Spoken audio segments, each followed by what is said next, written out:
ਆਸਾ ਮਹਿਲਾ ਪਹਿਲਾ।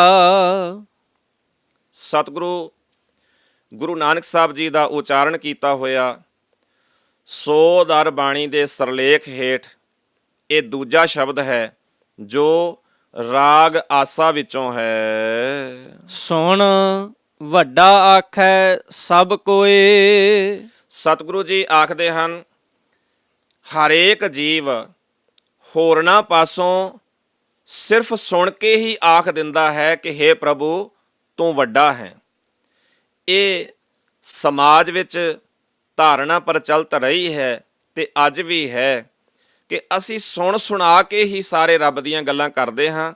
ਰੱਬ ਦੇ ਬਾਰੇ ਕੁਝ ਨਾ ਕੁਝ ਕਹਿ ਛੱਡਦੇ ਹਾਂ, ਵੇਖਾ ਵੇਖੀ ਕਹਿ ਛੱਡਦੇ ਹਾਂ ਜਾਂ ਲੋਕ ਲਾਜ ਵਜੋਂ ਕਹਿ ਛੱਡਦੇ ਹਾਂ। ਸਤਿਗੁਰੂ ਆਖਦੇ ਹਨ, ਸਾਰੇ ਸੁਣ ਕੇ ਹੀ ਇਹ ਗੱਲਾਂ ਕਰਦੇ ਹਨ ਕਿ ਤੂੰ ਵੱਡਾ ਹੈ, ਤੂੰ ਵੱਡਾ ਹੈ। ਕੇਵਡ ਵੱਡਾ ਡੀਠਾ ਹੋਏ। ਸਤਿਗੁਰੂ ਆਖਦੇ ਹੁਣ ਕਿੰਨਾ ਕੋ ਵੱਡਾ ਹੈ, ਕੇਵਡ ਵੱਡਾ ਕਿੰਨਾ ਕੋ ਵੱਡਾ ਹੈ। ਸੁਣਿਆ ਸੁਣਾਇਆ ਇਹ ਗੱਲਾਂ ਕਰਨੀਆਂ ਸੌਖੀਆਂ ਹਨ, ਪਰ ਉਹ ਕਿੰਨਾ ਕੋ ਵੱਡਾ ਹੈ ਡੀਠਾ ਹੋਏ। ਦਰਸ਼ਨ ਕੀਤਿਆਂ ਹੀ ਦੱਸਿਆ ਜਾ ਸਕਦਾ ਹੈ, ਉਵੇਂ ਬਹੁਤ ਔਖੀ ਬਾਤ ਹੈ। ਦਰਸ਼ਨ ਕੀਤਿਆਂ ਹੀ ਦੱਸਿਆ ਜਾ ਸਕਦਾ ਹੈ ਕਿ ਉਹ ਬੇਅੰਤ ਹੈ, ਬਹੁਤ ਵੱਡਾ ਹੈ।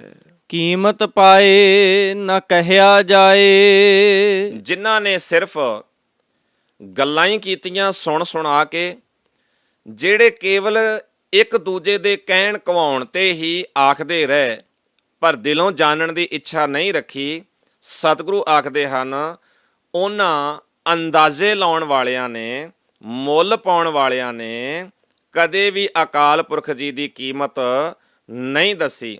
ਵਾਹਿਗੁਰੂ ਅਕਾਲ ਪੁਰਖ ਕਿੰਨਾ ਕੋ ਵੱਡਾ ਹੈ, ਉਸ ਦਾ ਸਰੂਪ ਬਿਆਨ ਨਹੀਂ ਕੀਤਾ ਜਾ ਸਕਦਾ। ਕਹਿਣ ਵਾਲੇ ਤੇਰੇ ਰਹੇ ਸਮਾਏ। ਅਸਲੀਅਤ ਵਿੱਚ ਜਿਹੜੇ ਅਕਾਲ ਪੁਰਖ ਜੀ ਦੀ ਵਡਿਆਈ ਕਰਦੇ ਹਨ, ਜਿਹੜੇ ਉਸ ਨੂੰ ਕਹਿੰਦੇ ਹਨ, ਉਸ ਦੇ ਗੁਣ ਗਾਉਂਦੇ ਹਨ, ਉਸ ਦੇ ਬਣਾਏ ਨਿਯਮ ਵਿੱਚ ਤੁਰਨਾ ਸਿੱਖ ਲੈਂਦੇ ਹਨ, ਉਹ ਤਾਂ ਉਸ ਵਿੱਚ ਸਮਾ ਹੀ ਜਾਂਦੇ ਹਨ। ਉਸ ਬਾਰੇ ਬਿਆਨ ਕਿਵੇਂ ਕਰਨਗੇ, ਇਹ ਸਮਰੱਥਾ ਹੈ ਹੀ ਨਹੀਂ। ਵੱਡੇ ਮੇਰੇ ਸਾਹਿਬਾ ਗਹਿਰ ਗੰਭੀਰਾ ਗੁਣੀ ਗਹੀਰਾ। ਹੇ ਮੇਰੇ ਵੱਡੇ ਮਾਲਕ, ਤੂੰ ਮਾਨੋ ਇੱਕ ਡੂੰਘਾ ਸਮੁੰਦਰ ਹੈ। ਤੂੰ ਬੜੇ ਜਿਗਰੇ ਵਾਲਾ ਹੈ, ਬੇਅੰਤ ਗੁਣਾ ਵਾਲਾ ਹੈ। ਗੰਭੀਰਾ, ਹੇ ਵੱਡੇ ਜਿਗਰੇ ਵਾਲੇ। ਗਹਿਰ, ਬਹੁਤ ਡੂੰਘੇ।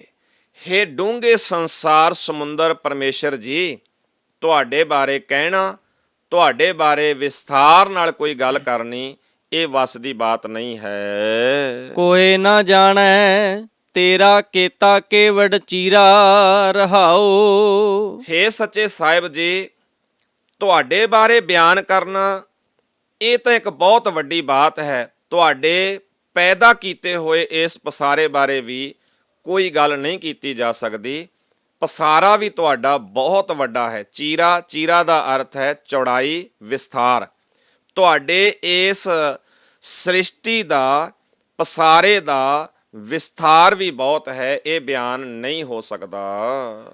ਸਭ ਸੁਰਤੀ ਮਿਲ ਸੁਰਤ ਕਮਾਈ। ਸੁਰਤੀ, ਸੁਰਤੀ ਦਾ ਅਰਥ ਹੈ ਉਹ ਜਿਹੜੀ ਅਸੀਂ ਸਮਾਧੀ ਲਾ ਕੇ, ਧਿਆਨ ਟਿਕਾ ਕੇ ਤੇ ਕੁਝ ਨਾ ਕੁਝ ਕਹਿਣ ਦਾ ਯਤਨ ਕਰਦੇ ਹਾਂ। ਸਤਿਗੁਰੂ ਆਖਦੇ ਹਨ, ਸਮਾਧੀਆਂ ਲਾਉਣ ਵਾਲਿਆਂ ਨੇ ਵੀ, ਕਈ ਵੱਡੇ ਵੱਡੇ ਜੋਗੀਆਂ ਨੇ ਵੀ ਧਿਆਨ ਜੋੜ ਕੇ ਇਹ ਯਤਨ ਕੀਤੇ ਹਨ, ਇਹ ਅੰਤ ਪਾਉਣ ਦਾ ਉਪਰਾਲਾ ਕੀਤਾ ਹੈ ਕਿ ਅਕਾਲ ਪੁਰਖ ਕਿੰਨਾ ਕੋ ਵੱਡਾ ਹੈ, ਉਹ ਕਿਵੇਂ ਦਾ ਹੈ, ਕੀ ਕਰਦਾ ਹੈ। ਬਹੁਤ ਕੁਝ ਇਸ ਤਰ੍ਹਾਂ ਦਾ ਕਰਨ ਦਾ ਯਤਨ ਕੀਤਾ, ਪਰ ਸਮਾਧੀ ਲਾਉਣ ਵਾਲਿਆਂ ਨੇ, ਸੁਰਤੀ ਜੋੜਨ ਵਾਲਿਆਂ ਨੇ, ਧਿਆਨ ਜੋੜਨ ਵਾਲਿਆਂ ਨੇ ਮੁੜ ਮੁੜ ਕੇ ਯਤਨ ਕੀਤੇ, ਪਰ ਸਭ ਕੀਮਤ ਮਿਲ ਕੀਮਤ ਪਾਈ। ਕੀਮਤ, ਕੀਮਤ ਦਾ ਅਰਥ ਹੈ ਅੰਦਾਜ਼ਾ।